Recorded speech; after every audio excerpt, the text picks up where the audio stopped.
In 2004, the world watched as history was made. An African woman, for the first time, was awarded the Nobel Peace Prize. Her name was Wangari Maathai, a name synonymous with environmental conservation and women's empowerment. Her journey from rural Kenya to the global stage is a testament to the power of one person to make a difference. It is a story that resonates with the spirit of Africa, a continent known for its resilience and hope. Wangari Maathai's life was a tapestry woven with threads of courage, determination, and an unwavering belief in the power of ordinary people to create extraordinary change. She understood that the fight for environmental sustainability was not separate from the fight for social justice and equality. It was a fight for the soul of humanity and the future of our planet. Born in a small village in Kenya, Wangari Maathai's early life was deeply connected to the rhythms of nature. She grew up surrounded by the beauty and bounty of the African landscape, learning the interconnectedness of all living things. Her childhood was filled with the stories and traditions of her Kikuyu community, where respect for the environment was not a concept, but a way of life. From a young age, Wangari witnessed the transformative power of education. It opened doors to new possibilities and ignited within her a passion for knowledge. She excelled in her studies, eventually becoming the first woman in East and Central Africa to earn a doctorate degree. Her education, however, did not distance her from her roots, but rather deepened her commitment to uplifting her community and preserving the environment that sustained them.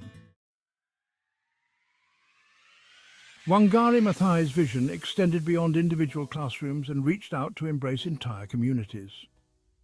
In 1977, she founded the Green Belt movement, a grassroots organization that empowered women to combat deforestation and environmental degradation. The movement's simple yet powerful act of planting trees became a symbol of hope and renewal across Kenya and beyond. The Green Belt movement was more than just an environmental initiative. It was a social movement that recognized the interconnectedness of poverty, environmental degradation, and the disempowerment of women. Through the act of planting trees, women were not only restoring their environment, but also reclaiming their agency and their voices in society. Section 4. Women of the Earth, Guardians of Nature. Wangari Maathai understood that women, particularly in rural Africa, held a unique and vital relationship with the environment.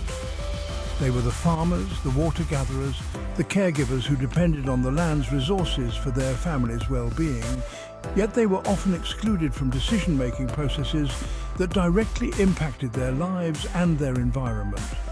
The Greenbelt movement recognized the power of women as agents of change.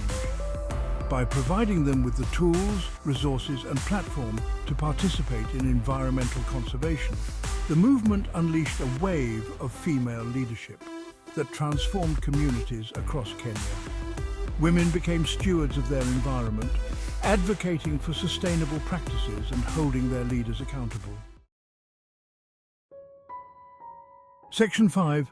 A world out of balance. Poverty and environmental degradation.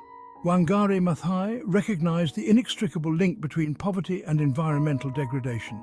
She saw firsthand how deforestation, soil erosion and water scarcity disproportionately impacted the most vulnerable communities, pushing them further into the cycle of poverty.